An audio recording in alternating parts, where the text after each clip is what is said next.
देखिए, आज हमने यही सदन के अंदर भी कहा कि हड़ताल कहीं से न उनके हित में है, न परिवार के हित में है, न समाज के हित में है, न राष्ट्र के हित में है। हड़ताल और तालाबंदी ये मानसिकता अराजकता का प्रतीक है। ये कतई स्वीकार नहीं, इस तरह के भावनाओं का कतई सम्मान नहीं। आपकी कोई जुनून मांग है तो आकर के आप बात करें, हम समाधान करेंगे। लेकिन तालाबंदी करके, हड़ताल करके दबाव और प्रेशर की वातावरण ये न सरकार के हित में है, न समाज के हित में है।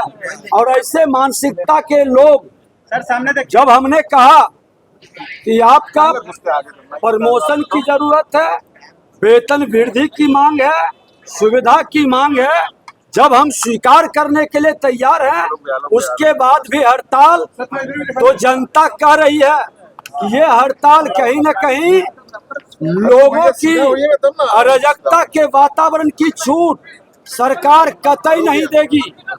जनता के हित में परिमार्जन और दाखिल खारिज, लोगों को अनुदान मिले, ये हमारी जिम्मेवारी है और मैं जनता के हित को प्राथमिकता दूंगा। सरकार जनता के जनादेश से बना है और इस जनादेश का जो भी अपमान करेंगे जनता के हित में, अभी दाखिल खारिज परिमार्जन मेरे लिए सबसे बड़ी चुनौती है और इसको गति को रोकने का कुछ लोग प्रयास कर रहे हैं।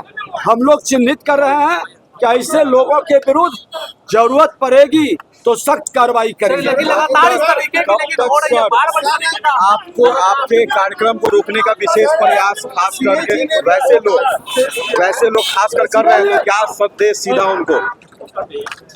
देखिए, बहुत लोग आज सुनो अंचलाधिकारी और पदाधिकारी इस बात को समझे हैं, राजस्व कर्मचारी में भी अच्छे लोगों की जमात है जो सहमत है कि आज का मौसम अभी उचित नहीं है। हमारा राजस्व भूमि सुधार विभाग के अंदर उसको स्वस्थ होने की जरूरत है और दवा सही दवा पड़ा है, उस दवा का असर भी दिखाई पड़ने लगा है, लोगों का कामकाज भी हो रहा है।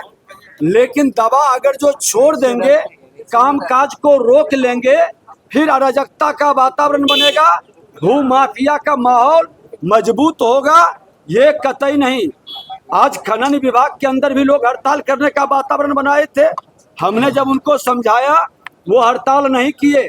आज खनन विभाग सफल हो गया, राजस्व भी बढ़ा, शांति भी आई और सरकार का जो अराजकता का माहौल है उसको भी खत्म करने में ताकत है। सर, सीएजी की रिपोर्ट आई है, कई गड़बड़ियां उसमें दिखाई गई हैं, कई विभागों की गड़बड़ियां सीएजी की रिपोर्ट में दिखाई गई हैं। क्या देखिए, उसको अध्ययन करके सरकार। गृह मंत्री जी अमित शाह जी आए हैं, उन्होंने कहा कि हम दोबारा तभी आएंगे जब घुसपैठियों को रोक देंगे। कैसे देखते हैं उनके बयान को सर?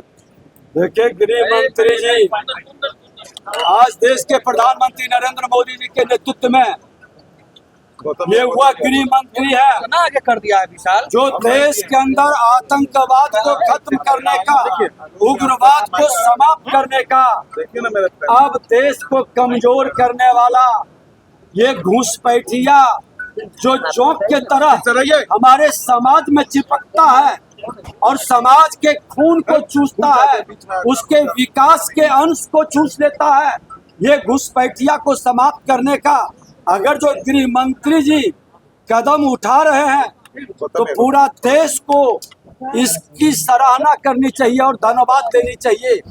खास करके सीमावर्ती क्षेत्र के जो राज्य है, बंगाल हो, बिहार हो, असम हो, ऐसे जगह इन घुसपैठियों के कारण कई बीमारी ही सिर्फ नहीं आया है, उस राज्य की बदनामी को भी इस घुसपैठिया ने बढ़ाया है। और इस घुसपैठिए को रोकना, आज तराई के क्षेत्र में, हमारे नदी के क्षेत्र में राजस्व भूमि सुधार विभाग और माइंस डिपार्टमेंट से जो रिपोर्ट आई है कि ये नदी के पाट में, तराई में जाकर के सरकारी जमीन पर बस रहे हैं, उसका भी मैं सर्वे कराऊंगा और घुसपैठिए को जोंक समाज का बनने नहीं देंगे। जो इस धरती पर जन्म लिया है, किसी जाति धर्म क्षेत्र भाषा का लोग है, उसकी प्राथमिकता पहले होगी। बाहर से आए हुए घुसपैठिए कतई स्वीकार नहीं।